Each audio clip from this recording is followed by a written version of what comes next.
આજ રોજ મહુવાના આંગણે શ્રી ભગવાન પરશુરામજી જન્મોત્સવની ભવ્ય શોભાયાત્રા નીકળી, જેમાં તાજેતરમાં કાશ્મીરના પહેલગામ ખાતે થયેલા હુમલામાં મૃત્યુ પામેલ આત્માઓને શ્રદ્ધાંજલિ આપવાનો કાર્યક્રમ પણ યોજાયો, જેમાં આ વર્ષે શોભાયાત્રાને બદલે શ્રદ્ધાંજલિ મૌન યાત્રાનું પણ આયોજન કરવામાં આવ્યું।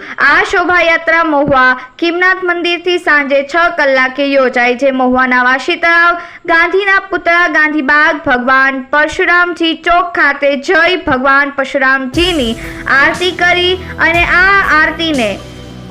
આ આરતીને યાત્રાને વિરામ આપવામાં આવ્યો હતો। મહુવા સમસ્ત બ્રહ્મ સમાજ અને યુવા પરશુરામ ગ્રુપ દ્વારા ખૂબ જ સુંદર મજાનું આયોજન કરવામાં આવ્યું હતું। રિપોર્ટર હિંમત મકવાણા, મહુવા સમાચાર સાથે।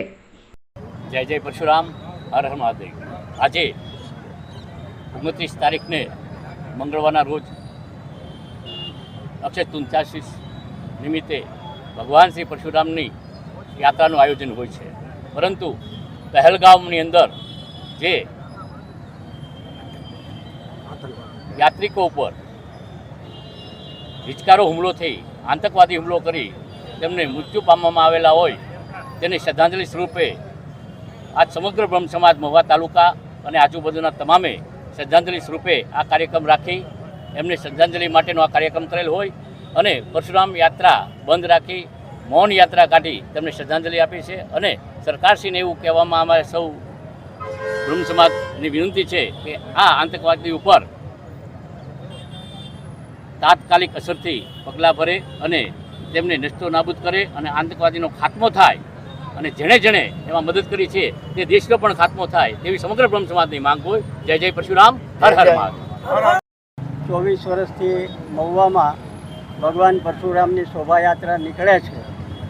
આ વર્ષે 22મી એપ્રિલના રોજ પહેલગામમાં જે યાત્રિકો ઉપર આતંકવાદીઓ તરફથી હુમલો થયો છે એના માનમાં અમે શોભાયાત્રાને બદલે મૌન રેલી અને શ્રદ્ધાંજલિ આપવાનું નક્કી કર્યું અને શ્રદ્ધાંજલિ સ્વરૂપે આજે અહીંયા શહીદ સ્મારક ગાંધીબાગે 5 મહામૃત્યુંજય મંત્ર બોલીને એમના આત્માને પૂર્ણ શાંતિ મળે।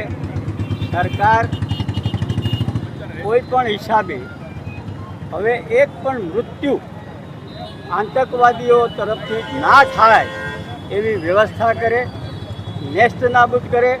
ભવિષ્યમાં જ્યાંથી આતંકવાદ ઊભો થાય છે એ આતંકવાદ ખતમ થાય એવી સમસ્ત દેશના લોકોની માગણી છે, સમસ્ત ભારતવાસીઓની માગણી છે અને એ જ રીતે મહુવા નગરના લોકોની, મહુવા તાલુકાના લોકોની પણ આ માગણી છે અને એ માંગને અમે પણ સંપૂર્ણ રીતે સહકાર આપીએ છીએ। વંદે વેદ માતરમ, ભારત માતા કી જય।